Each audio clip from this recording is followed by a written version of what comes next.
Assalamualaikum warahmatullahi wabarakatuh. Perkenalkan, nama saya Hailunisa Lahabu. Di sini saya akan mempresentasikan materi membangun paradigma Qur'ani dalam menghadapi perkembangan sains dan teknologi modern.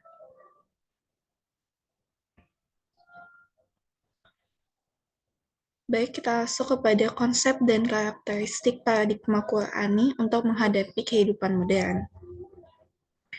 Dapat dikatakan bahwa paradigma adalah cara pandang, cara berpikir tentang suatu realitas. Adapun secara terminologis, paradigma adalah cara berpikir berdasarkan pandangan yang menyeluruh dan konseptual terhadap suatu realitas atau suatu permasalahan dengan menggunakan teori-teori ilmiah yang sudah baku, eksperimen, dan metode keilmuan yang bisa dipercaya. Dengan demikian, paradigma Qur'ani adalah cara pandang dan cara berpikir tentang suatu realitas atau suatu permasalahan berdasarkan Al-Quran. Berikutnya, mengapa Al-Quran dijadikan paradigma? Semua orang menyatakan bahwa ada suatu keyakinan dalam hati orang-orang beriman. Al-Quran mengandung gagasan yang sempurna mengenai kehidupan. Al-Quran mengandung satu gagasan murni yang bersifat metahistoris. Menurut Kunto Wijoyo, Al-Quran sesungguhnya menyediakan kemungkinan yang sangat besar untuk dijadikan cara berpikir. Pengembangan eksperimen-eksperimen ilmu pengetahuan berdasarkan paradigma Al-Quran jelas akan memperkaya khazanah ilmu pengetahuan umat manusia. Kegiatan itu mungkin bahkan tentu saja akan menjadi tambahan baru bagi munculnya ilmu-ilmu pengetahuan alternatif.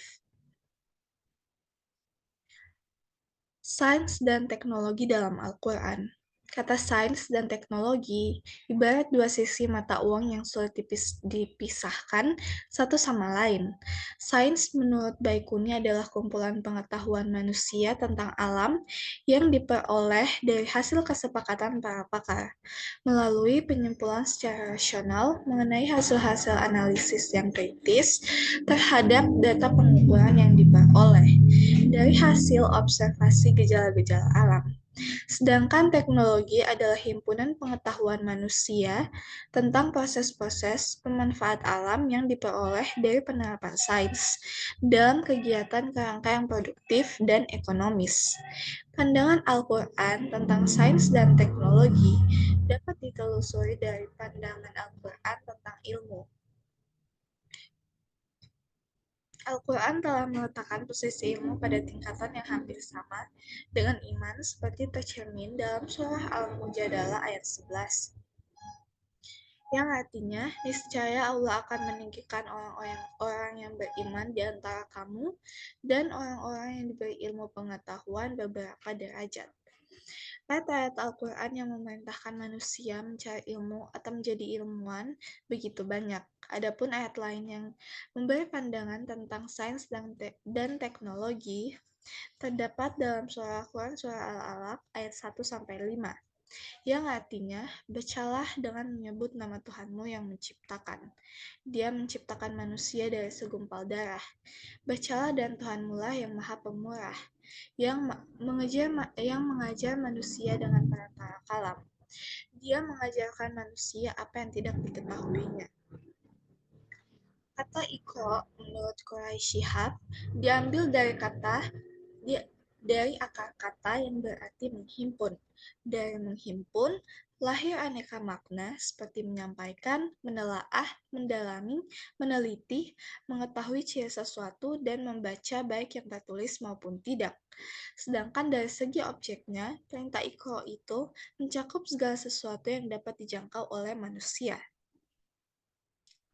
Selanjutnya, pengembangan ilmu pengetahuan dalam perspektif Islam.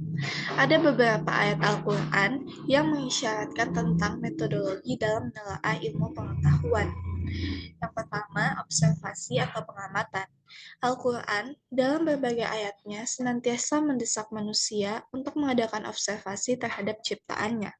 Di antaranya, sebagaimana dalam Quran Surah Al-A'raf ayat 185 yang artinya, dan apakah mereka tidak memperhatikan kerajaan langit dan bumi dan segala sesuatu yang diciptakan Allah? Dan kemungkinan Setelah dekatnya kebinasaan mereka, maka kepada berita manakah lagi mereka akan beriman sesudah Al-Quran itu? Dalam ayat tersebut, Al-Quran mengemukakan tema ayat yang bersifat sinkronis, artinya berupa pandangan tentang eksistensi langit, bumi, manusia, dan sebagainya. Yang kedua, eksplorasi atau pemaparan. Pada bagian ini, ilmu astronomi menempati posisi penting karena ia adalah ilmu pengetahuan yang berkaitan dengan gerakan, penyebaran, dan sifat-sifat benda samawi. 12 surah Yunus ayat 6 dan surah Yasin ayat 37-40. Dalam surah Yunus ayat 6 yang artinya sesungguhnya pada pertukaran malam dan siang itu dan pada apa yang diciptakan Allah di langit dan di bumi benar-benar terdapat tanda-tanda kekuasaannya bagi orang-orang yang bertakwa. Pada surat Yasin ayat 37-40 yang artinya dan suatu tanda kekuasaan Allah yang besar bagi mereka adalah malam. Kami tanggalkan siang dari malam itu, maka dengan serta-merta mereka berada dalam kegelapan, dan matahari berjalan di tempat peredarannya. Demikianlah ketetapan yang Maha Perkasa lagi Maha Mengetahui. Dan telah kami tetapkan bagi bulan manzilah-manzilah, sehingga setelah dia sampai ke manzilah yang terakhir, kembalilah dia sebagai bentuk tanda yang tua.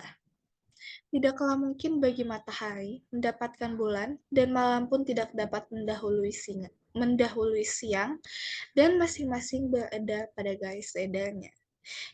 Yang ketiga, eksperimen atau percobaan. Eksperimen merupakan kelanjutan dari metode-metode sebelumnya, yaitu observasi dan eksplorasi. Dengan metode ini, telah muncul berbagai cabang ilmu, di antaranya geologi. Geologi mempelajari gerak bumi, lapisan-lapisannya, serta hubungan dan perubahannya. Dalam hal ini, Al-Quran memberikan dorongan kuat untuk melakukan penelitian tentang adanya kebenaran di balik fenomena fisik dari alam semesta.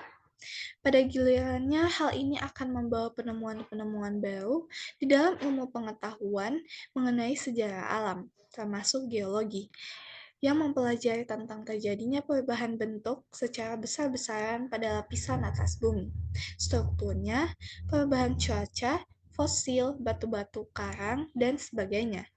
Ayat berikut ini dapat dijadikan penanda untuk menggali dan mengembangkan ilmu. Dalam surah An-Naba ayat 6-7 yang artinya, bukankah kami telah menjadikan bumi itu sebagai hamparan dan gunung-gunung sebagai pasak? Selanjutnya dalam Quran surah Al-Kahf ayat 7 yang artinya, dan kami hamparkan bumi itu dan kami letakkan padanya gunung-gunung yang kokoh dan kami tumbuhkan padanya segala macam tanaman yang indah dipandang mata. Kita masuk kepada kesimpulan. Paradigma Qur'ani merupakan cara pandang dan cara berpikir tentang realitas atau permasalahan berdasarkan Al-Quran. Hal ini mengacu pada cara berpikir yang menyeluruh, konseptual, dan menggunakan teori-teori ilmiah yang baku, eksperimen, serta metode keilmuan yang dapat dipercaya. Dalam perspektif Islam, pengembangan ilmu pengetahuan didasarkan pada observasi, eksplorasi, dan eksperimen. Al-Quran memberikan dorongan untuk mengamati ciptaan Allah, menjelajahi alam semesta, serta melakukan percobaan untuk mendalami kebenaran di balik fenomena fisik. Demikianlah presentasi dari saya. Wassalamualaikum warahmatullahi wabarakatuh.